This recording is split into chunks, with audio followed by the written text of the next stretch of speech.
এখন দেশে যা যা ঘটছে, যা যা দেখতে পাচ্ছেন মিডিয়াতে, এবং যা যা আশঙ্কা করা হচ্ছে, প্রত্যেকটা ব্যাপার ডাকসুর ক্ষেত্রেও সত্য ছিল। কিন্তু ডাকসু ঠিকই হয়েছে, এবং যাকে নির্বাচিত করবার কথা শিক্ষার্থীরা তাকে ঠিকই নির্বাচিত করেছে। সুতরাং আপনারা ভয় পাওয়ার কিছু নাই, আতঙ্কিত হওয়ার কিছু নাই। এখন নানা আশঙ্কা, নানা আতঙ্ক আমাদের মনে ঢুকাই দেওয়ার চেষ্টা করলেও দিন শেষে দেখবেন যে মানুষটা নির্বাচিত হলে পরে এই এলাকার সত্যিকারের তো উপকার হতো, তিনিই দিন শেষে নির্বাচিত হবেন ইনশাআল্লাহ। কিন্তু দুঃখের ব্যাপার হচ্ছে 1971-এ স্বাধীনতা যুদ্ধের পর থেকে আজকে পর্যন্ত আমরা বারবার আশা করেছিলাম এই বুঝি আমাদের রক্ত দেওয়া শেষ হয়েছে। আপনারা দেখে থাকবেন 71 সালের মুক্তিযুদ্ধের পর আমরা ভাবছিলাম চুরি বাটপারি আর মনে হয় হবে না, কম্বল চুরির ঘটনা আপনারা সবাই জানেন। আমরা ভাবছিলাম এরপর মনে খুনাখুনি হবে না। আপনারা রক্ষী বাহিনীর সন্ত্রাসী কাজ আপনারা জানেন সবাই, সেই রাষ্ট্রীয় বাহিনীর গুণখুম আমরা ভেবেছিলাম অন্তত 90 সালের এরশাদের পতনের পর থেকে বোধহয় আর ফিরবে না, কিন্তু আবারও ঠিকই ফিরেছে। এমনভাবে ফিরেছে সর্বশেষ 24 পর্যন্ত আমরা ফেসিবাদকে দেখেছি, যে ফেসিবাদকে আমরা আবারও পতন করতে হয়েছে হাজার হাজার ভাইয়ের জীবনের বিনিময়ে।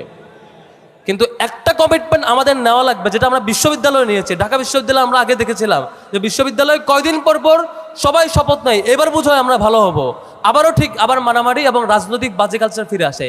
কিন্তু এবার আমরা সিরিয়াসলি শপথ নিয়েছিলাম আর কখনোই বাজে রাজনীতি ফিরতে দিব না, সেটা আমরা ডাকসুতে বাস্তবায়ন করে দেখিয়েছি আলহামদুলিল্লাহ। এখন এই শপথ আপনাদের নেওয়া লাগবে। কি কি শপথ নেওয়া লাগবে? নাম্বার 1, আমরা এতদিন দেখেছি যে আল্লাহর বান্দা এমপি হয় সে দেখবেন এমপি হওয়ার পর থেকে 1 লক্ষ টাকার একটা বাজেট আসছে মনে করেন একটা স্কুলের জন্য, সেটা স্কুলে আসতে আসতে 20,000 টাকা হয়ে যায়, হয় না?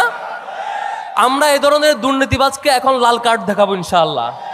পারবো তো ইনশাআল্লাহ? আমরা ঢাকা বিশ্ববিদ্যালয়ের শিক্ষার্থীরা তারা একটা জায়গায় লাল কার্ড দেখিয়েছে, যারা চাঁদাবাজি করে, যারা বাজেট চুরি করে, যারা দুর্নীতি করতে চায় তাদেরকে শিক্ষার্থীরা আগে লাল কার্ড দেখাইছে। তো আপনাদের এখন সতর্ক হওয়ার পালা। আগামীতে জাতীয় নির্বাচন, আমি মনে করি নাগরিক হিসাবে আমি মনে করি আমি যদি ভুল জায়গায় ভোট দেই, ভুল লোককে ভোট দেই, এই লোক যত চুরি বাটপারি করবে, যত চাঁদাবাজি করবে, প্রত্যেকটা দায়ভার আমার আপনার সিদ্ধান্তের উপরে বর্তায় নিশ্চয়ই। সুতরাং যে কয়েকটা বিষয় সতর্ক থাকবো তার মধ্যে একটা বলেছি, এই যে দুর্নীতি করে আমরা দেখেছিলাম আগে, এই যে নির্বাচনের আগে দেখবেন বাড়ি বাড়ি এসে ভোট চায় এবং খুব অভিনয় করে যে এবার ভোটটা দিলে মনে হয় দেশ পাল্টায় যাবে। কিন্তু আপনারা দেখেছেন এরকম আমাদের প্রত্যাশিত বহু বড় বড় ব্যক্তি বড় বড় জায়গায় গিয়ে ঠিকই আগের ফরম্যাটে চুরি বাটপারি করেছে। দ্বিতীয়ত, আপনাদের এলাকায় কি চাঁদাবাজি হয় বাজারে? দেখবেন আমাদের